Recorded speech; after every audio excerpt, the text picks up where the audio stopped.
And welcome everyone to another episode of Beyond the Forecast. Now, as we cruise through this week, or we've been cruising through this week, as it's already Thursday, you are going to be noticing that we continue to talk about fire danger, fire weather, but today it's going to be more about some tools in case you possibly lose power, or what we use for tools to see how dry it is outside. So that is what we're going to be talking about today. And then tomorrow we'll be talking more about tools that we use that could possibly pick up indications of fire weather. But first, what we're going to do is we're going to send it over to Meteorologist John Gross today, and he is going to talk to us about generator safety, whether it's power outages in cases of fire, ice, thunderstorms.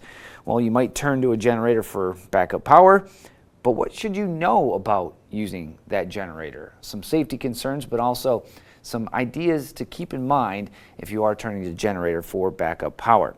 And then next, Meteorologist Haley Fiaschetti breaks down the Drought Monitor, a tool that we use to look at how dry conditions are and what they can lead to. And then we will dive back into another segment of our podcast from this week that is basically covering everything of fire weather and fire danger. But now let's turn to a look back in history, a day of weather history. Back in 1935 in Kansas and Iowa, April 10th, 1935, they experienced the worst dust storm that they've ever had on record. And it was about April 9th morning through the evening of April 11th. They had just complete outage of really just complete darkness from dust. So this was all the way back in the mid-30s, yes, the Dust Bowl era, but they had a 2-day, almost 3-day event of just thick dust. And some reported that it was so thick that you couldn't differentiate whether it was daytime or nighttime. So that closed down businesses, that closed down schools, trains were halted, and even roads were just stuck on highways because, one, you could not see, and it was just 2.5 days straight of just relentless dust storm. Wow. Imagine that. I can't even imagine a whole hour of thick enough dust to make it seem like nighttime, let alone several days. So that is your day in weather history. Fun fact. That's crazy. Now we are turning to trivia. Yesterday we asked you what measures rain. Some may say it's simple, some may not. But is it a water holder, a measuring cup, rain gauge, or a rain gatherer? It's rain gauge. Yeah, we have, I believe, an 8-inch rain gauge outside here. But you can find rain gauges in many different forms, many different shapes and sizes. And if you do have a rain gauge out there, always fun to see just how much rain you get through events. Now, today's trivia question that we are asking you is, what event is an intense rainfall over a short period of time? Is it a flash flood, lots of rain, pooling, or swamped roads? Weigh in. That QR code, use your phone, scan it, hit the link, and it'll take you where you can answer, and then we'll see how everybody pans out after answering the trivia question. But again, what event is an intense rainfall over a short period of time? Is it a flash flood, lots of rain, pooling, or swamped roads? So weigh in. Get your answer in there. Get your gold star for the day. And now, to viewer photo of the day, brought to you by Great Rooms. Today's photo comes to us from Mary Kleinert. She said, sent this photo in, and I saw it and I laughed a little bit, but it is a beautiful robin that might not be enjoying breakfast so much because, well, it's snowing, and it is titled, "I Think She Is Confused." I would agree with you, Mary. Thank you for sending in that wonderful photo, and they get a Great Rooms for sponsoring viewer photo of the day. All right, so let's jump into our show. And in our first segment, we have Meteorologist John Gross giving us the ins and outs of generator safety, what you need to know whether you're using it for backup power in a case of loss of electricity, or if you just have one that you plan on using. Some useful tips for you. We'll have that coming up right after the break. Hey there everybody, Meteorologist John Gross, and today we are going to be talking about generator safety and how exactly you should be using a generator in case you do happen to lose power in your home, whether it be something weather related or even non-weather related. Now that can be anything from a severe storm to even a catastrophic ice storm that we did actually experience into northern Michigan. And there is the chance that, unfortunately, several people still from that ice storm could be without power for several days, if not even several weeks from when we did see the ice storm occur itself. So let's go ahead and go over some of the main things we do talk about when we are talking about generator safety. Now, one of those main things is you want to keep the generator itself at least 20 feet or farther away from your home, and you definitely want to keep the generator away from any open, potentially doors, windows, vents, things of that nature, because you don't want to be breathing in or bringing in any of those fumes that the generator is producing.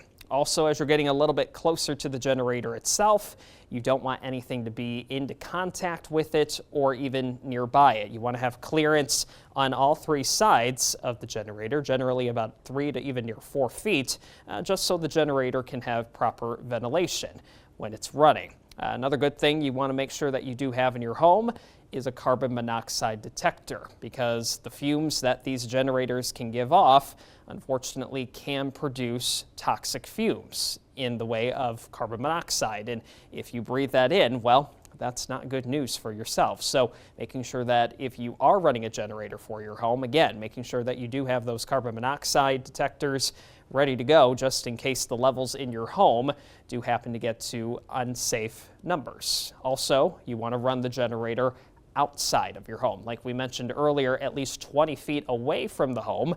Never running a generator inside a garage or just any enclosed area.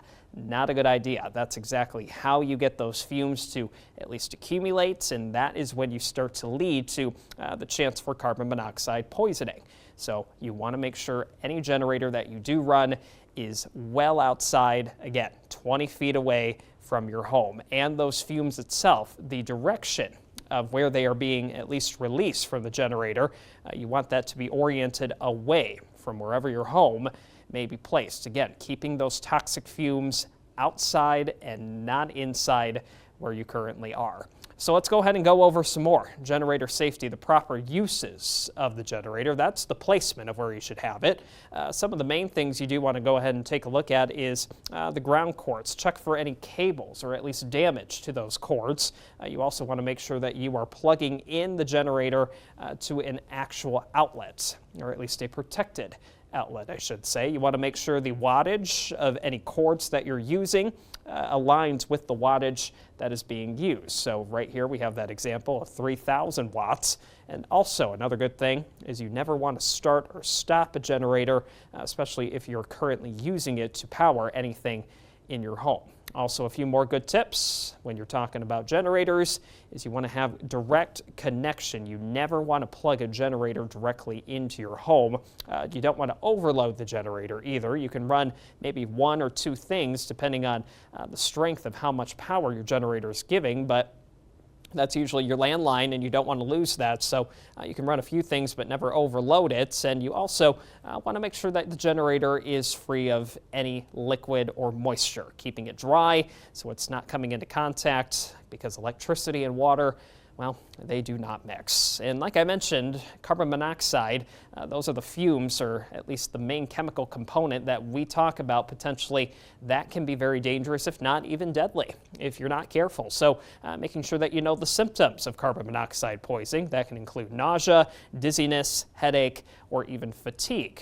Again, good signs to recognize not only for yourself, but anybody else that might be in your home if you're currently using a generator.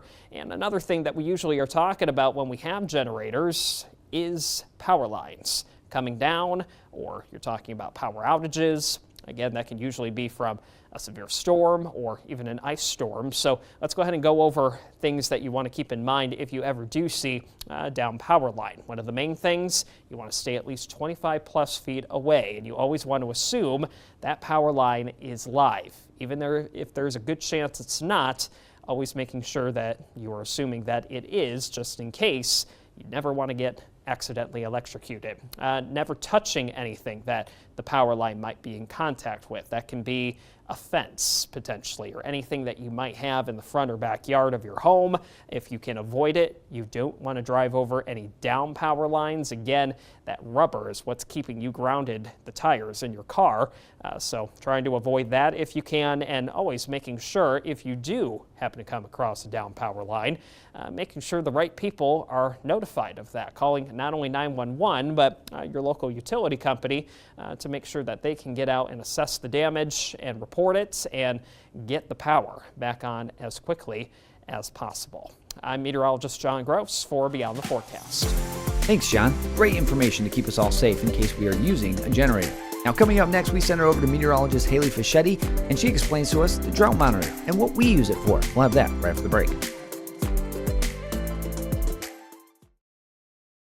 Welcome back to Beyond the Forecast. It's meteorologist Haley Fiaschetti, and today we're going to talk about the Drought Monitor. Now, with Fire Safety Week and Fire Weather Week, we normally see these fires be fueled by really dry air. At least that's what it's been like for the past couple of years when we look at fires moving into northern Michigan.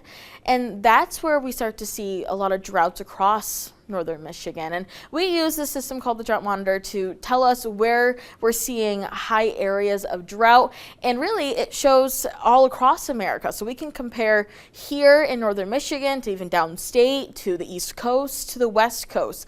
Now, what we do is we go online, and there is this resource, a database of where we get this information from.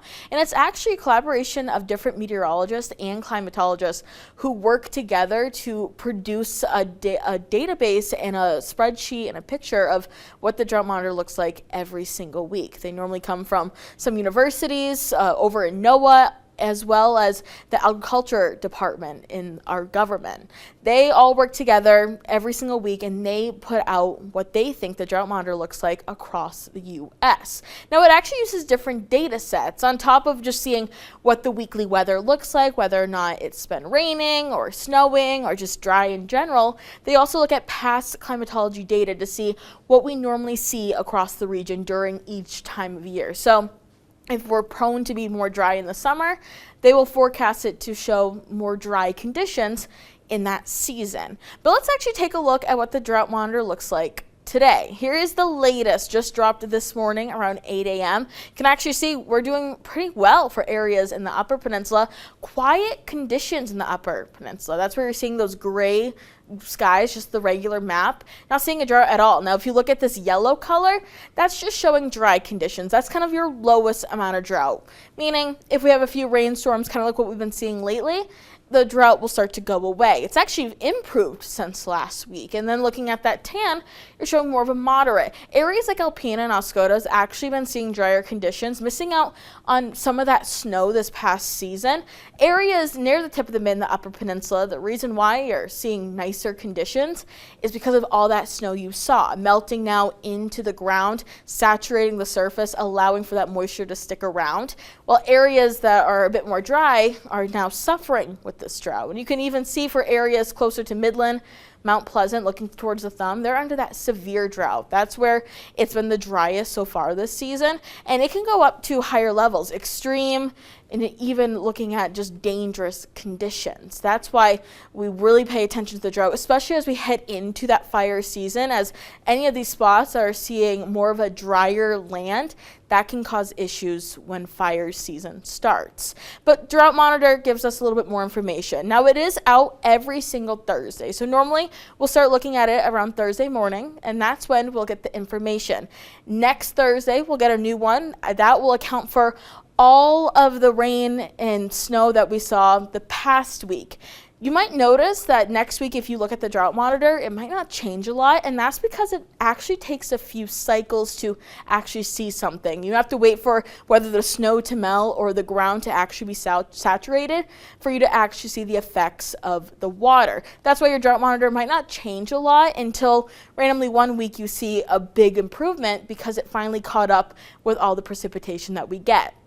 And it's not just used by us here on 9 and 10 or for other broadcast meteorologists. It's used by many. A lot of farmers actually use the drought monitor to see how their crops are going to look this week, if that dry air is going to stick around. Other areas use it for just vacations or for time areas. That's where you're going to be seeing a lot of people use that drought monitor as you head into especially the summer months where the drought and the fire working hand to hand together. That's where it's very important to start paying attention to that. But we'll be closely watching this drought monitor as we continue into the summer months, especially as we have droughts in our region. Thanks, Haley. Coming up next on Beyond the Forecast, though, we take you into another segment of our podcast that we shot this week pertaining to fire weather and fire danger. Love that. Coming up right after the break. And welcome back, everyone, to Beyond the Forecast. Now, we've been showing you our podcasts over the last few days, our new podcast that we shot this week with you, the viewer, as you can take part in all of these as well. Go to the Beyond the Forecast Facebook page or the 910 News YouTube channel, or my professional Facebook page, or the 910 News Facebook page. We do these live where you can interact with us, you can chat with us, discuss the topic, or ask us questions on the topic, and we have a really good half-hour discussion about that week's topic. So this week we have been obviously talking about fire weather and fire danger, so that was our topic for this week's podcast. Here's a quick segment.